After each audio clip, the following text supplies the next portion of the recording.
They can also be tested by genius, suffocated by being too close for too long, and fractured by the quiet, creeping poison of resentment. For the Beatles, perhaps the greatest musical brotherhood the world has ever known, both were true. While the partnership of John Lennon and Paul McCartney tends to dominate the band's story, another, more complicated and ultimately painful dynamic was unfolding just out of the spotlight. It was the relationship between Paul McCartney, the relentless driving force, and George Harrison, the spiritually minded guitarist who felt he was being systematically, and maybe unintentionally, pushed to the margins. This isn't a simple story of good guys and bad guys. It's a story of how love and frustration can live in the same heart, how creative differences can sour into personal wounds, and how a quiet man's anger can simmer for decades. This is the story of a fractured brotherhood, a battle for respect fought in recording studios and coded into song lyrics. This is the story of George Harrison and Paul McCartney, and how for George, forgiveness was a road he may have never fully traveled. Picture this. It's January 1969. The Beatles are crammed into the cold, cavernous Twickenham film studios, a place with zero warmth and even less inspiration. The air is thick with tension, and an unblinking documentary crew is catching every single note and every loaded word. Paul McCartney, ever the leader, is trying to arrange a new song called Two of Us. He turns to George Harrison, giving him detailed, note-for-note instructions on how to play his guitar part. George's face is a perfect mask of strained patience. The exchange is polite on the surface, but underneath, it's a power struggle that's been brewing for years. Then, the mask slips. With chillingly quiet precision, George looks at Paul and says, "I'll play whatever you want me to play, or I won't play at all." In that one sentence, a wound that had been festering for years was brutally exposed to the world. It was so much more than a spat over a guitar riff. It was a declaration of independence from a man who had long felt like a session player in his own band.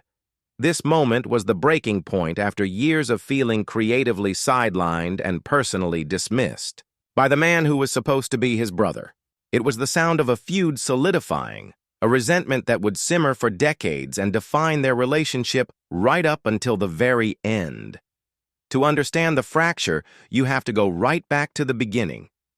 At first, there was a genuine bond, a classic older brother-younger brother dynamic. Paul McCartney, just a year older, was the one who vouched for the quiet, 14-year-old George Harrison, convincing a skeptical John Lennon to let the kid join their early group, the Quarrymen. They were schoolmates who bonded on the upper deck of a Liverpool bus, sharing a fierce, all-consuming love for music. They hitchhiked together, learned new guitar chords, and dreamed of a future that must have felt a million miles away. George, for his part, was thrilled to be a professional musician, a path Paul had helped make possible. During the grueling, formative years in the smoky clubs of Hamburg and the early rush of Beatlemania, this bond was everything. They were a unit, a tight-knit gang against the world. Paul was even George's best man at his 1966 wedding to Pattie Boyd, the only other Beatle who attended. By all outward appearances, and in many real ways, they were brothers. But inside this brotherhood, a pecking order was forming. From the very beginning, the creative engine of the Beatles was the Lennon-McCartney partnership. Their incredible output was the band's fuel, leaving very little oxygen for anyone else. Ringo Starr was content as the band's rhythmic heartbeat. But George was different. He wasn't just a guitarist, he was a songwriter, and he was getting better and better. The seeds of resentment were sown right there, in that creative imbalance. As early as 1963, George got one of his songs, "Don't Bother Me," on an album. But it was a token. As the years went on, George's songwriting blossomed, absorbing influences from Indian music and philosophy. His songs gained a depth and spiritual identity that was all his own. Yet when he brought them to the band, he was often met with polite dismissal, particularly from John and Paul. In his own words, George described the painful process. He said he'd have to sit through 10 of their songs before they'd even consider one of his. Think about the songs that were initially passed over. All Things Must Pass. Isn't It a Pity? Not Guilty. These weren't just album fillers, they were masterpieces that would later anchor his massive first solo album. But in the competitive world of a Beatles session, they were pushed to the back of the line. To be fair, Paul saw himself as the band's quality controller, especially after their manager Brian Epstein died in 1967. He felt immense pressure to keep the Beatles moving forward. His perfectionism, after all, had helped make them superstars. In a later interview, McCartney admitted, "It was easy to underestimate George because me and John had always written most of the stuff. George was a late bloomer as far as writing was concerned. But from George's side, this wasn't quality. Control. It was just control." Paul's habit of dictating not just which songs got recorded, but exactly how every note should be played, became a constant source of friction. Paul himself later owned up to this, saying, "I tended to talk down to him because he was a year younger. I know now that that was a failing I had all the way through the Beatle years." He confessed it's hard to see someone as a grown-up when you've known them since they were a kid. For George, this little brother treatment was creatively suffocating. He wasn't just the kid on the bus anymore. This tension came to a head during the recording of the White Album in 1968. A visit to Woodstock, where he hung out with Bob Dylan and the band, was a revelation. He saw a more democratic way of making music built on mutual respect, not a rigid hierarchy. It was a painful contrast to what he was dealing with in his own band. The seeds of resentment had taken root. George was feeling creatively constipated, and he was desperate for a release.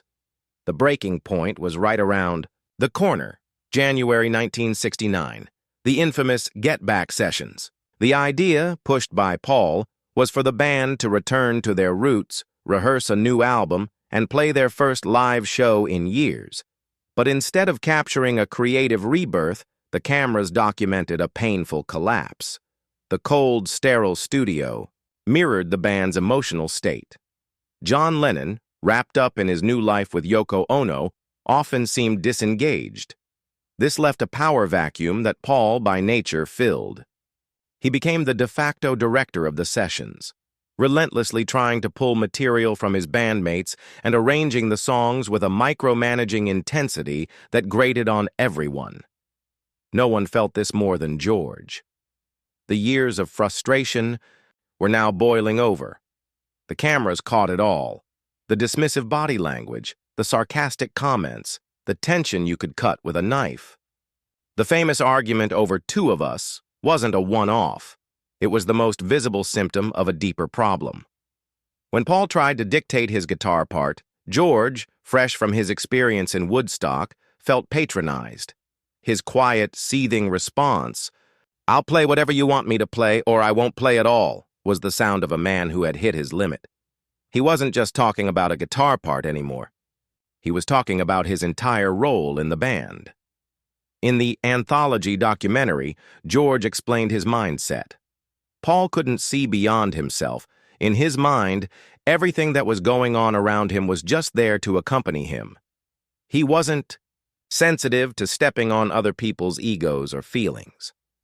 4 days after that filmed fight, on January 10, 1969, George Harrison quit the Beatles. He did it with zero drama. Over a tense lunch, he calmly told the others, "I'm leaving the band now." He then added with his trademark dry wit, "See you around the clubs." Later, he wrote in his diary, "Got up, went to Twickenham, rehearsed until lunchtime, left the Beatles, went home." John's reaction was telling. In a moment of detached cruelty, he flippantly suggested replacing him with Eric Clapton, saying Clapton was just as good and not such a headache. But a secretly recorded conversation later revealed that John understood the real issue, admitting George's departure was the result of a festering wound that we've allowed by constantly sidelining his music. The day he quit, George went home and poured all his frustration into a new song. He called it Wah Wah. The title was a double-edged sword. It referred to the guitar pedal, but it was also slang for a headache. As George later put it, the whole situation was giving me a bloody headache. The song is a cathartic blast of sound, and the lyrics are a direct shot at the artifice of the band. You're giving me a wah-wah. You've made me such a big star, being there at the right time, cheaper than a dime. It was his declaration of freedom. George's walkout, though temporary, sent shockwaves. The Beatles weren't the Beatles without him. After tense meetings, he agreed to return 12 days later, but only under strict conditions. They had to move to their more intimate Apple studio, and Paul's big idea for a live concert was off the table. The band agreed. Even though he came back to finish what would become the Let It Be album and film, the dynamic had shifted forever. The fracture was now permanent. The recording of Abbey Road was more peaceful, but it also marked a turning point. George finally got more creative control, and his two songs, Something and Here Comes the Sun, were hailed as two of the finest on the album and in the entire Beatles catalog. Frank Sinatra would famously call Something one of the greatest love songs ever written. George had finally achieved equal footing as a songwriter, but it was a bittersweet victory. The band that had held him back was already falling apart. The Beatles' breakup in 1970 wasn't the end of the conflict. It just moved to a more public stage. While John Lennon's attacks on Paul were famously loud and nasty, George's resentment was quieter but just as sharp, coming out in snarky interviews and pointed song lyrics. His ultimate statement was, "All things must pass." Released in November 1970, George's triple LP was the sound of an artist finally uncorked. It was filled with brilliant songs that the Beatles had rejected or ignored for years. The album was a massive success, hitting #1 and outselling the first solo albums from both John and Paul. It was the ultimate validation. As he later said, making All Things Must Pass was like going to the bathroom and letting it out. Within this masterpiece were songs that commented directly on the band's ugly end. Wah Wah was the raw explosion of anger from the Let It Be sessions. Another song, Run of the Mill, was a sadder, more pointed look at their broken friendships, with lyrics that seemed aimed squarely at Paul. Everyone has special ideals of their own, and it's you that decides how your life will be shown. Which way will you turn, while feeling that our love's not our concern? The bitterness went beyond music. When Paul sued to dissolve the Beatles' partnership, George, John, and Ringo saw it as a betrayal. A year later, in 1971, George organized the groundbreaking concert for Bangladesh. Ringo came right away. John pulled out after a fight with George over Yoko Ono performing. Paul declined, citing the legal battles and bad blood. While his reasons were practical, his absence at such an important event for George was another, painful sign of their distance. Throughout the 70s and 80s, George's interviews were often laced with jabs at Paul. "Paul is a fine bass player, but he's a bit overpowering at times," he once said. "I'd join a band with John Lennon any day, but I couldn't join a band with Paul McCartney. It's nothing personal, it's just from a musical point of view." The phrase "nothing personal" rang a little hollow. He described Paul's solo music as inoffensive and suggested Paul's 1984 project, Give My Regards to Broad Street, which featured re-recordings of Beatles songs, meant he had run out of new ideas. For nearly a decade after the split, they barely spoke. But time, the subject of one of George's greatest songs, can heal old wounds, even if it can't erase them. The ice began to thaw. The real turning point was the Beatles Anthology Project. In the mid-1990s, the three surviving members reunited to work on two unfinished John Lennon demos. The sessions were mostly friendly, a testament to the decades that had passed. This brought them to their final poignant chapter. In 2001, George Harrison was gravely ill with cancer. In his last weeks, Paul went to visit him. The decades of resentment seemed to melt away. Paul later described this final meeting with heartbreaking tenderness. He said he sat with George for hours, and they just held hands.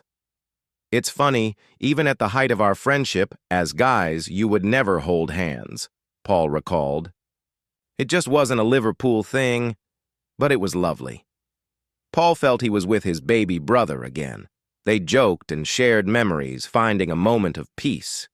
Paul remembered thinking George might pull his hand away, but he didn't. He just gently stroked it with his thumb. It was a simple, beautiful gesture of love that went beyond a lifetime of conflict. Their doctor noted that while there were tears, there was more laughter than anything else.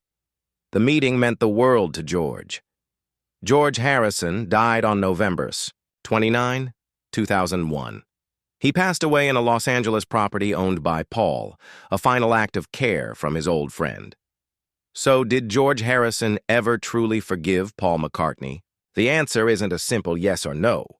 For decades, a deep and valid resentment simmered. George felt creatively crushed and personally dismissed, and he carried that wound with him.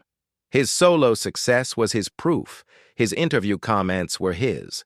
Comebacks and his songs were his truth. He never really forgave the Paul of the 1960s, the overpowering bandmate who overshadowed his genius. That part of their history was too painful, too ingrained in his identity as an artist who had to fight for every inch. But the story doesn't end there.